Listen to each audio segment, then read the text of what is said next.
Association with Himalaya green tea Tulsi. सेहत का ये एपिसोड आप तक लाए हैं हिमालय ग्रीन टी तुलसी। ये आपकी इम्यूनिटी और सेहत के लिए फायदेमंद है। अरविंद 30 साल के हैं। उन्हें एसिडिटी, एक्ने, एलर्जी, थकान जैसी समस्याएं रहती हैं। कोई खास मेडिकल प्रॉब्लम नहीं है। ये समस्याएं नतीजा है उनके शरीर के अंदर टॉक्सिन्स जमा होने का। टॉक्सिन्स को बोलचाल की भाषा में समझें तो गंदगी, कचरा।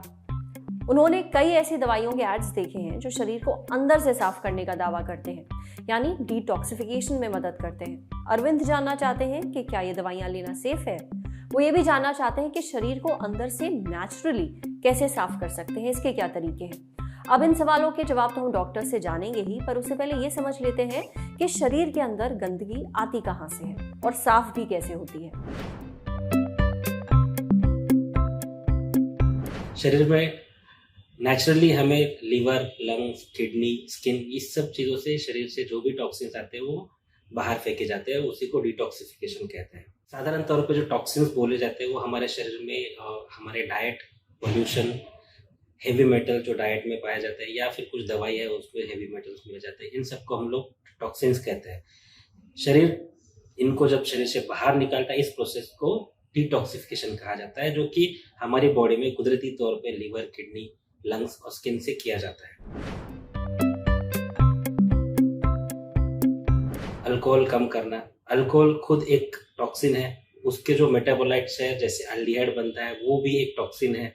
वो लिवर को डायरेक्टली डैमेज करता है, इनडायरेक्टली भी डैमेज करता है। जब आप अल्कोहल लेते हो तो उसके साथ साथ में तुम्हारा डाइट भी हैम्पर होता है।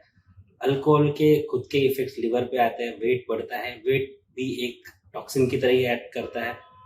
एंड जब आप अल्कोहल लेते हो तो तुम्हारा ओवरऑल मेटाबॉलिज्म अफेक्ट होता है। तो अल्कोहल आप कम लोगे तो आपके लिवर पे डैमेज नहीं आएगा, जिससे डिटॉक्सिफिकेशन आसानी से होते रहेगा।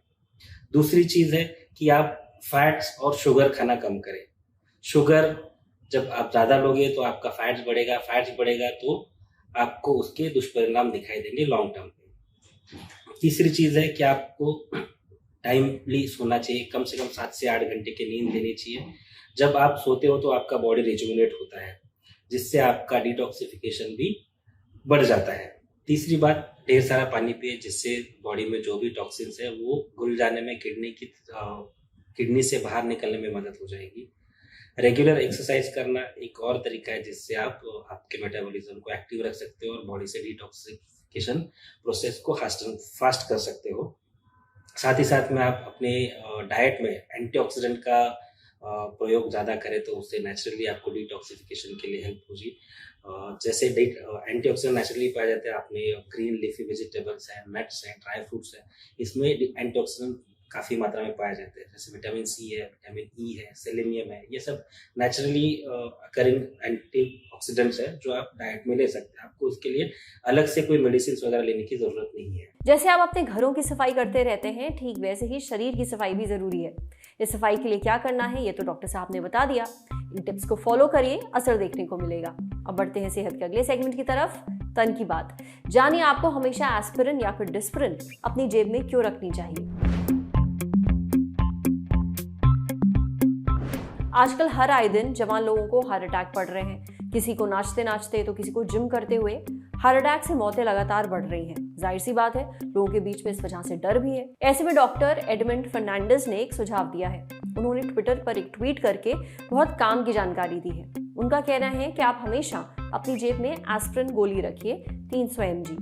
अगर आपको तेज चेस्ट पेन हो रहा है और ये दर्द आपकी गर्दन या फिर बाएं हाथ तक जा रहा है, यानी लेफ्ट हैंड तक जा रहा है, तो तुरंत ये गोली खा लीजिए। इसे महज गैस समझकर इग्नोर मत करिए। एस्पिरिन को रोज की दवा ना समझें, इसे केवल इमरजेंसी में ही लें। इसके बाद तुरंत डॉक्टर से जांच भी करवाएं। कई इंडियन डॉक्टर्स ऐसी स्थिति में एस्पिरिन की जगह डिस्प्रिन 325 mg लेने की सलाह देते हैं। पर वही बात, इसे रूटीन दवा हरगिज ना समझें, यानी आप रोज नहीं ले सकते इसे। ये केवल और केवल इमरजेंसी की स्थिति में लेनी है। कुछ बातों का ध्यान रखिए। एस्पिरिन या डिस्प्रिन खाली पेट ना लें, कुछ खाएं और उसके बाद ये दवा लें। 1 गिलास पानी के साथ इसको लें। कोशिश करें कि दवा निगल जाए, उसे कूट कर या फिर चबाएं नहीं। हाँ, जो च्यूएबल एस्पिरिन होती है उसे आप चबाकर ले सकते हैं या फिर लिक्विड में मिलाकर भी ले सकते हैं। अगर आपको पहले से दिल की कोई बीमारी है और डॉक्टर ने आपको कुछ दवाइयां दे रखी हैं तो केवल उन दवाइयों को ही लें। ऐसे में एस्पिरिन या फिर डिस्प्रिन कभी ना लें। कभी भी दवाएं शराब के साथ मत लीजिए, समझे।